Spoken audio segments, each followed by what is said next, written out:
Alright, welcome everyone to the Foco Slop channel. I wanted to make a quick video because I am going to PAX and I'm gonna be away from my computer for a week. So I wanted to pump something out so I still have something to upload instead of having like nothing for a while. I already made a lot of progress for my next main channel video, but I just won't have time to work on it, so I'll just quickly pump something out. What I really want to talk about today is my most played games of all time. Why? Well, I think it's just something fun to talk about. Yeah, I don't really have a reason. I have two big rules though. One of them is that I'm going to merge some games together because they are so similar. Like one example I can give you is Don't Starve and Don't Starve Together. They're both just Don't Starve. Don't Starve Together is just an expanded version of Don't Starve, so I'm gonna mush them together. It's stuff like that. And second, I'm going to do this in a top 10 sort of way. So I'll start with my least most played game of all time, and we slowly climb our way up. And I think the number one title is going to surprise some of you, so be sure to stick around. So let's just get started, okay? Number 10 is Spelunky 2. Now, I've glazed this game a lot over the years because, well, it's one of the greatest roguelikes ever created because it's just so immensely replayable without having like a super bloated loot and enemy pool, if that makes sense. The mechanics of Spelunky 2 are just like fine-tuned to pure perfection. Even like very niche little combinations that I haven't even done myself will work in this game. Even things that aren't even possible to get, like if you want to get two items from two completely separate areas that you can't get in the same run, they will still interact with each other in some way, shape, or form. But I think the big reason why this is so high up in my most played games of all time is because there was this big quest to solve to get to the secret final level of the game, and I did this together with a friend without looking anything up. We literally did it legit, and there is some very finicky trickery to it. So the play count is definitely bloated from that, from us just trying to figure out how to get to the end. This game is just such a cool experience, man, and I love every second of it. It's such a good game. It's still the best game of 2020. It is that goddamn goated, and yeah, it's number 10, 154 hours. In comparison, Spelunky 1, I only have about like 55 hours in that, so yeah, Spelunky 2 is great. Go play it. Then we go to number 9, which is Counter-Strike 2. Actually, it's CSGO, but, you know, CSGO got converted to CS2. I haven't played this game properly in ages. I played Counter-Strike 2 for like 30 minutes, and it was just the same schmuck as before. Dude, I played CSGO like around 2015 with a bunch of IRL friends, but after that, I barely touched it. I don't even like this game. I think this game is really frustrating and just annoying to play, but, you know, here it is, number 9. Don't like it. CS2, yay. Then on the number 8, we have another game that I will probably never really touch again because I'm just completely burnt out of it. We have Terraria with 685 hours, which is a big jump from the previous game. Yeah, like I said, I probably won't be returning to this game because I played it so goddamn much. I know a lot of people keep saying, oh, you gotta play it with mods, but like, guys, I just want to move on and play new stuff because I also get a lot of comments continuously complaining that I need to like finish my backlog. I can't do that when I'm playing Terraria for the 15th time. I have a lot of fond memories playing this. I think it's a great game. If you never played Terraria, please go check it out. But almost 700 hours pumped into it. I'm pretty much done with it. Still though, it's a great game, and yeah, number 8. Then number 7, we have our first double game, if that makes sense, where I get two games that are basically the same, but one of them is just an upgraded version of it. We have The Binding of Isaac. The original Binding of Isaac I have about 80 hours pumped into, and The Binding of Isaac Rebirth I almost have 700 hours. If you combine those amounts together, it is almost 760 hours in total. I think The Binding of Isaac is great. This is still a game I sometimes come back to do a quick run, and it's also a game that's really easy to pick up. It's just like, you know, a quick run that takes like an hour max. I do think like a Rebirth or Repentance, like the latest version of it, is the best version to play, but I have a very soft spot for the original one because it is the first game I ever bought on Steam back in, I think, 2012. or 2013. I think it was 2012. And dude, I loved every single aspect of it. The original one is still super clunky. It is a mess.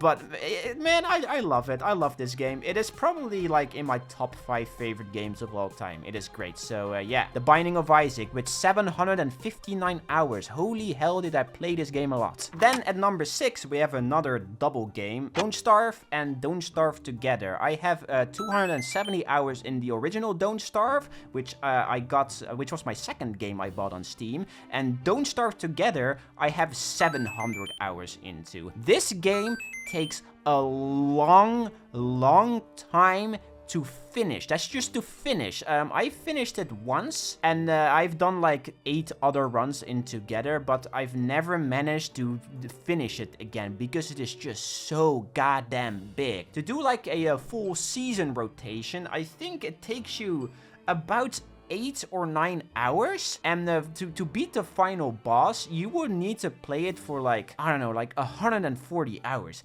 It is a lot. This is also a difficult game, and if you die, you lose everything. It is super unforgiving. But because it's so unforgiving, I also think it's one of the most interesting survival games out there. It is so much fun to play it with a friend and just knocking out bosses and slowly upgrading your base over time. It is such a blast, man. And just the style of it is so unique. I love my little boy Weber. He's so goddamn cute. But it is a real commitment to play this game. It's kind of like Rust, where you can't just jump into it and, oh, I'm gonna play it for a few hours. No, well, when you play Don't Starve, you play it for like a month straight and you're just focused on playing Don't Starve and nothing else. It is such a big commitment. It's a big time waster, but it's also a lot of fun. And that's why it's on number 6 with 966 hours in total. Great game. I want to go back to it sometime, but it's just such a time sink. And I don't have the time for it anymore, man. I'm old. But yeah, Don't Starve with 966 hours in total. Great game. Then at number 5 and number 4, we have we have 2 doozy numbers because I don't know the exact amount of hours I've dumped into these games, but I know it is a lot. On number 5, this is kind of a cheaty one in this list, but we have Call of Duty Zombies, which isn't one game. I am talking about Call of Duty World at War, Black Ops 1, Black Ops 2, Black Ops 3, Black Ops 4, Infinite, like all the Call of Duty zombie modes. I want to mush these all together because it is basically the same game, but tweaked in certain way, shape, or forms. I think the Zombies mode in Black Ops 3 is the best, but I think the other ones are also really great, except all the recent ones. The recent ones have really stinked. And the thing with Call of Duty Zombies is I can't really go off on my Steam hours into it because I played a lot of Black Ops 1, Black Ops 2, and Black Ops 3 on the Xbox. Like, I played it a lot. So on Steam I have about, I don't know, maybe like 600 hours in total in Zombies. On the console is probably like another 600. So it's about 1,000 hours in total on Call of Duty Zombies. I think old school COD Zombies is still a lot of fun. I think it's really replayable. It's great to just jump in it with a friend. But you know, we're never getting it again because we have Black Ops 6 coming out soon and it just looks so goddamn generic and just like I don't really care for it, so I might check it out when it goes on a sale. But yeah, Call of Duty Zombies, it's great, I love it, 1,000 hours, and yeah, number 5. Then we have number 4, Minecraft. I have no idea how many hours I've pumped in Minecraft, but I do know I've played it a lot. So again, about 1,000 hours. Like, do I really need to talk about Minecraft? Like, I feel everyone has played Minecraft at least 1,000 hours, but I just don't know the exact hours. It might be more, it might be a little less, but I think about 1,000 hours is a good estimate. I might jump into Minecraft again someday, but at the moment I have no real desire for it. If it ever comes to Steam, which there was like a little blunder or a leak like a year or so ago mentioning that Minecraft was on Steam. If they ever bring it to Steam, I'll probably play it again and get all the achievements because I think that would be something fun to do. But at the moment, I don't really have a reason to go back to it. But yeah, Minecraft, the played game everyone on planet Earth that has pumped 1,000 hours into. What a surprise, it's on the Foco most played games of all time list. Woo! Which brings us to the top 3, my 3 most played games of all time. On number 3,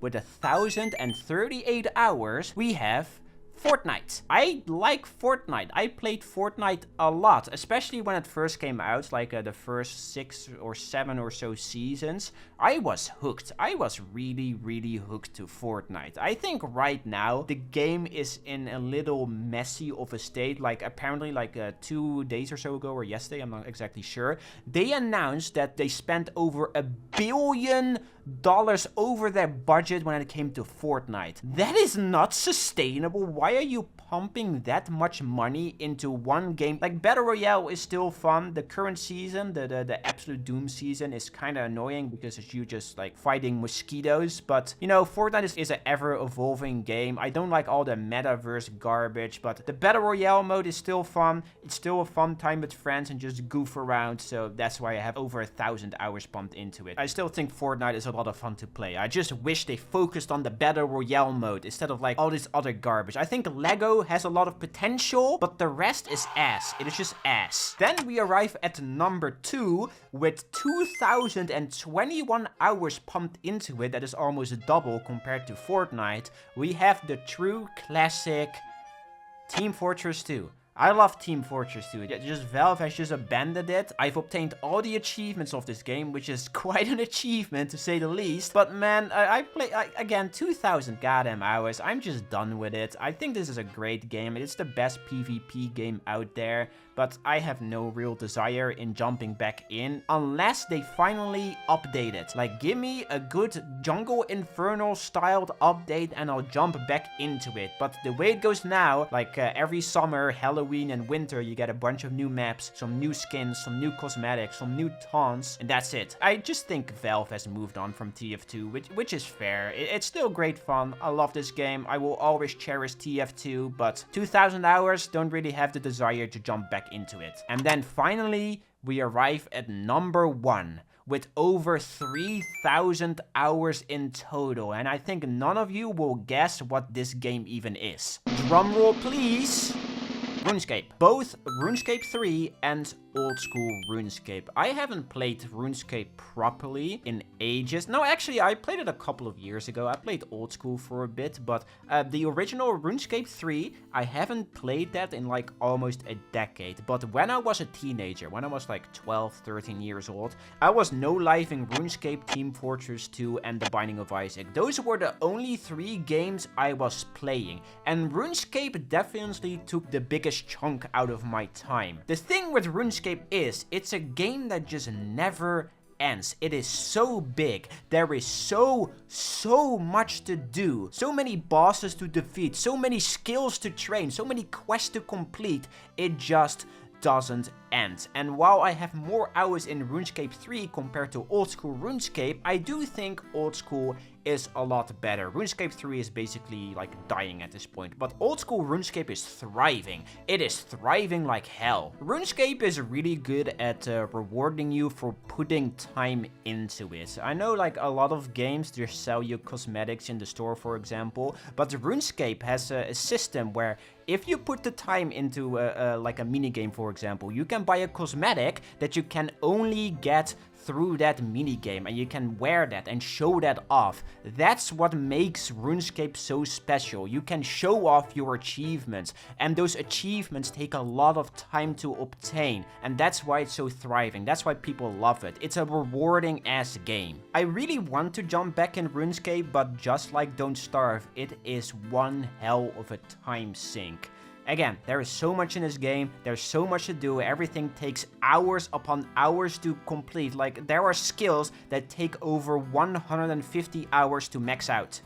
That is insane. I can complete 15 games during that time frame. But at the same time, there is just nothing like it out there. It is such a rewarding experience. I've been playing RuneScape since like 2007. It's also the game where the Foco name came from. In case you didn't know, I think RuneScape truly is something special, and I do consume a lot of RuneScape content. A lot of RuneScape creators put a lot of effort and love into their videos, and it's just really goddamn commendable. But yeah, I haven't properly played RuneScape in ages, but I played it a crap ton when I was a teenager, and that's why it's sitting at over 3,000 hours.